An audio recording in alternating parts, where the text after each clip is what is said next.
Alright, go for it. Okay, it's going. Is it too close? No, it's good. Can you see the screen? No, I can't. I can just hold it. You're going to have to get the screen sometime. Okay. Okay, we're talking about acids and bases. And you need to understand what an acid is. So that's what today is about. And by the way, this movie line here was Dodgeball. Why am I not sitting over there? I love that movie. Yeah, it's a good movie. I thought it was like some Now, Well, I'm trying to. I have some magnets here I'm going to use to help teach you. And these magnets, you need to understand what they are. This is an oxygen atom. These are hydrogen atoms. These are electrons. If an oxygen binds with two hydrogens, you know what you have? Water. And the electrons here are shared to help bond the oxygen and the hydrogen. So I have two hydrogens, an oxygen, and the two shared electrons to make the bonds. That's what's represented here. That's a water molecule. Can you say water? Water. Nice. Now, it just so happens that we may have a bunch of water molecules floating around in a solution. And let me put the electrons on there too. Put the electrons on here too. Electrons on here too. Electrons on here too. Do you remember what a bond between a hydrogen and an oxygen from a different molecule is called? 10 points if you and your group can tell me what that bond is called between a hydrogen and an oxygen that's on a separate molecule. It has a name. 10 points for that bond. 10 points if you can tell me. Yeah. Look at you filming. You're doing a good job. Thank you. White correct. Orange correct. Blue correct. Pink correct. Good job filming, Erica. Blue, purple correct. I'm Green doing a correct. good job. Is that everybody? It's a hydrogen bond. Everything. So that's a hydrogen bond. So pay attention I'm here. not. So every once in a while, that hydrogen bond can tug and can pull the hydrogen off. The hydrogen can actually get pulled away from the water molecule. Now we're left with a hydrogen all by itself, which we call H+, because the electron didn't come with it. So it's just a hydrogen all alone, which is just a proton. A proton all alone, we call that H+. And what's left over here is called OH-, because it's got an extra electron that used to go with this hydrogen. Remember, the oxygen hogs the electrons close to it? Are y'all getting this? Yes, sir. Colton, are you with me back there? Yes, sir. And so we got H+ and OH-. That's what that first formula up there says. Water can be torn apart into H+ and OH-. You want to see it happen again? It's very exciting. You ready? Boop. Whoa. That's the reaction. Gnarly.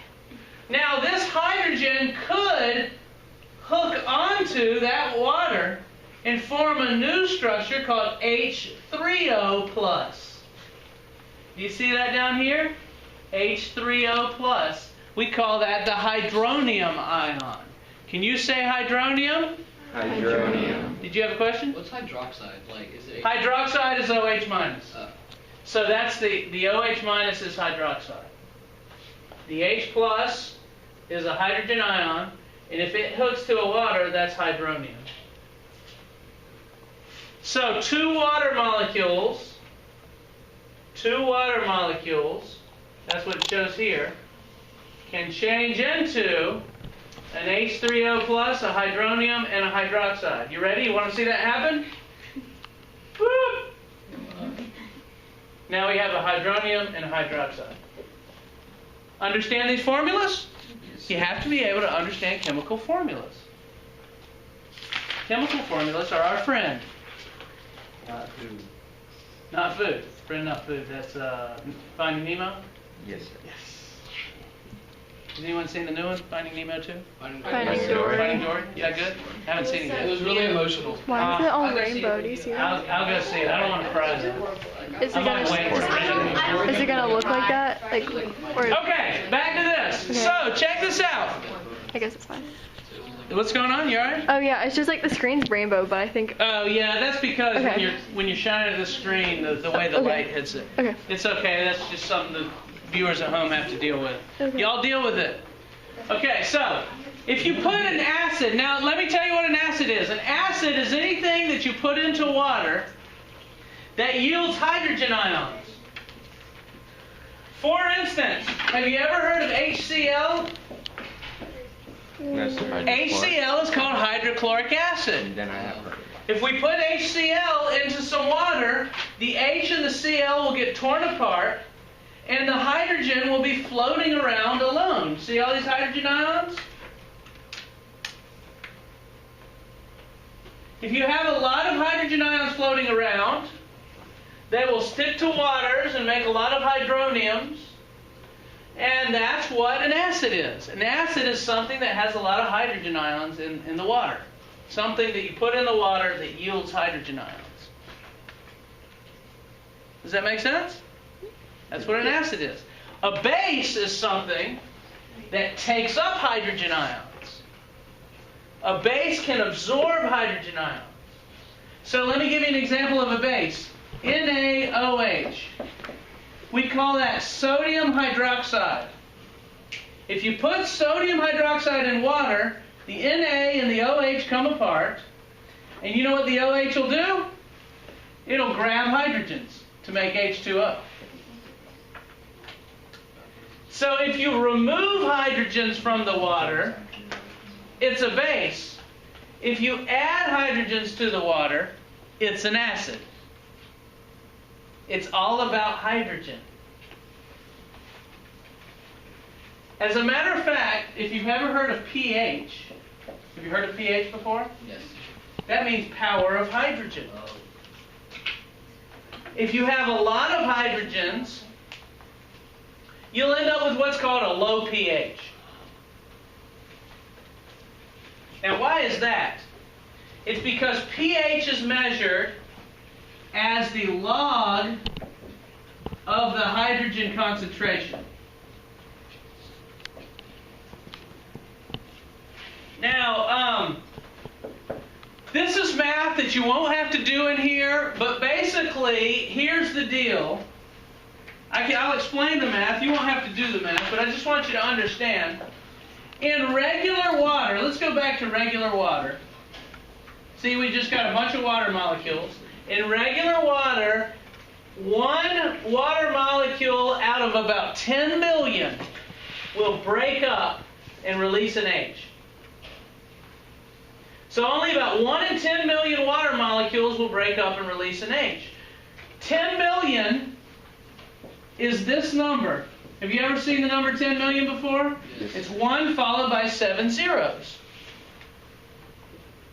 So if one molecule out of 10 million, and we can also call 10 million 10 to the 7th. Do y'all know about that yet? Have y'all done that in math? Yeah. So if 1 out of 10 to the 7th breaks apart and releases hydrogen, then the hydrogen ion concentration is 1 per 10 to the 7th. Well, if you take the log of 1 over 10 to the 7th, that equals 7. Water has a pH of 7. What that means is 1 in 10 million hydrogen ions are in the... Out of 10 million molecules, only one of them is a hydrogen ion. That's how they figure out the pH. Let me show you the pH scale. Have you ever seen this before? Yes, sir. 7 equals water. Hydrochloric acid, you ever heard of that? Yes. Or battery acid? or even lemon juice and vinegar, those are very acidic. They have a lot more hydrogen ions floating around. Because hydrochloric acid has a pH of 1, it's not 1 out of 10 million, it's 1 out of 10 to the first power. You know what 10 to the first power is? 10. It's 10. So 1 out of 10 are hydrogen ions. Not 1 out of 10 million, but 1 out of 10. If the pH is 2, it's 1 out of 10 to the second. What's 10 to the second? 100. 100. If the pH is 2, that means there's 1 out of 100 are hydrogen ions. If the pH is 3, that's 1 out of 10 to the third, or 1 out of 1,000. You see what I'm saying?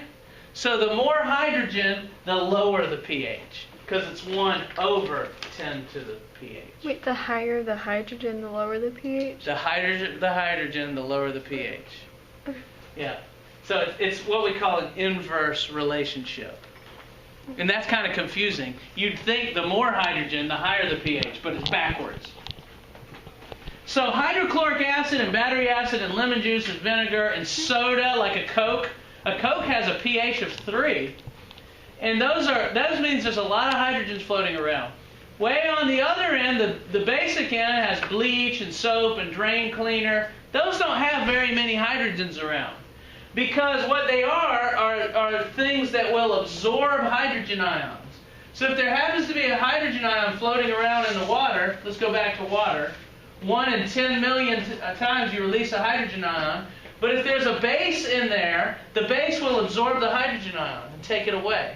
So you'll have even less hydrogen ions. You might have only 1 in a billion hydrogen ions. Do you know what a billion is? What's it 10 to the what? 10 points. I tell you what. I'll give you 10 points, you and your partners, if you can tell me what a billion is. It's 10 to the something. If you can get that right, I'll give you and your partner 10 points. It's a hard question. You have to know the metric system. 1 in a billion. What's a billion? 10 to the what? A million, right? So that if you doubled that, That's this. like you added 10 million to it, would that be a million? Or would that be 100? Yes, green got it right. That might be 100. Purple got it right. Is that it? Bring it up, you and your team, if you think you know. Yes, pink got it right. Anyone else? Billions and billions. We're wrong. White is wrong. You don't have to answer these if you don't know. Wait, do we lose points? Yeah, you lose points. Did you not want to answer? Oh, I didn't know you lost points. Okay, Yeah. I won't take those off. But from now on, if you don't know, you don't have to I answer. see it. Blue is correct. What's this all? This goes for bonus points on the test. Oh, well, I didn't realize that. Wait, really? We have, Orange correct. okay, what is wrong with this camera? What the heck? So if you turn the knob there, Okay. it'll tighten. Oh, I don't think I meant to turn that. Whoa. If you turn it, it'll tighten it. Oh, okay. There you go. Got it. Okay, so a billionth is 10 to the 9th. So if there's only 1 in a billion, 1 to the 10 to the 9th, if only 1 hydrogen per billion molecules, it'll be pH 9. And you know what that'll be? That's toothpaste. You brushed your teeth this morning? Yeah. I hope you did. If not, you got bacteria growing all over your teeth. Kind of gross, isn't it? Toothpaste has 1 in a billion hydrogen ions. And if you go all the way up to bleach, bleach has 1 over 10 to the 13th. That's 10 trillion, only 1 in 10 trillion hydrogen ions in bleach. Not many hydrogen ions at all. And that gives bleach its properties. Usually things of a high pH are good cleaners. They also have a different taste. Usually anything that's really acidic or really basic will destroy and kill cells. This is why you clean things with bleach and soap and ammonia. Those will kill cells because they're so basic pH. And how does it kill cells? We need to know that. This is a diagram of a protein. Have y'all ever heard the word protein before? Yeah. Your cells have many different thousands of types of proteins in them. That's an example of a protein. And what will happen when you get a protein? I'm going to use this as an example of a protein. Doesn't that string of beads kind of look like that a little bit? Here's what can happen. If we have a protein, if there's a whole bunch of hydrogen ions in our solution, let me get these hydrogen ions back up here. What these hydrogen ions can do, because they're all positively charged, they can attract the protein and pull on the structure of the protein. Because the structure of the protein has some of these little circles you see here are positively charged, and some of them are negatively charged. That's why they have all the different colors here. The different colors can mean different charges. And the hydrogens will pull on the structure and pull the protein apart and break it up. So it's non-functional. And if you get a lot of hydrogens in there, you'll pull it apart really hard, and it'll come apart, and it won't do what it's supposed to do. And that's why acids and bases can kill organisms. If you have too much acid or too much base, it'll pull the protein structure apart. So hydrochloric acid, that'll eat right through your skin. Battery acid too. You want to wash your hands if you ever get battery acid on them. Just leave it on there for a second. It'll start itching and hurting. You gotta wash it off. Yeah. So the bases that absorb the hydrogen still break down molecules? Yes, because bases usually leave a lot of OH. So for instance, here's water. If we put a base, it'll pull the H's off. The OHs will pull the H's, and you'll be left with a lot of OHs in solution, and not many H's at all. All the H's will be taken up by the base. So the OH is... And so the OH minus will have the same effect on the protein. The negative charge of the OH minus will pull apart the protein. Okay. Because it's a lot of negative charges. You see what I'm saying? Yes. And different proteins are made to work at different pHs. You have proteins in your stomach that are built to withstand low pHs. And you have proteins in your intestine that are built to withstand high pHs. Because your stomach has a low pH. It's got a lot of acid in it. So your proteins that are in your stomach are built to withstand that. And the proteins that are in your intestine are built to withstand high pHs because your intestine has a higher pH. Do you see what I'm saying? Isn't this cool stuff? You're learning about acids and bases. It is. This is some chemistry. We call this biochemistry. I took a biochemistry course in college. That was one of my best grades, man. I made like an A+ in that one. They were like, man, this guy knows some biochemistry. I was like, yeah, I do. Have you ever heard of acidosis? Yes, sir. If you get too much acid in your body, your blood will become acidic. Does anyone know the acidity of blood? What is it? 6. No? 7. Guess? 7. That's close. 7.4. Yes, Adam. Wow. 7.4, baby. What? That's the acidity of blood. Good job. How'd you know that? In 7th grade, I Just zoomed in on him. What? He's a superstar. 7.4. If your blood goes significantly higher pH or lower pH than that, you'll die. If it's gosh. significantly higher than 7.4, you have what's called alkaline.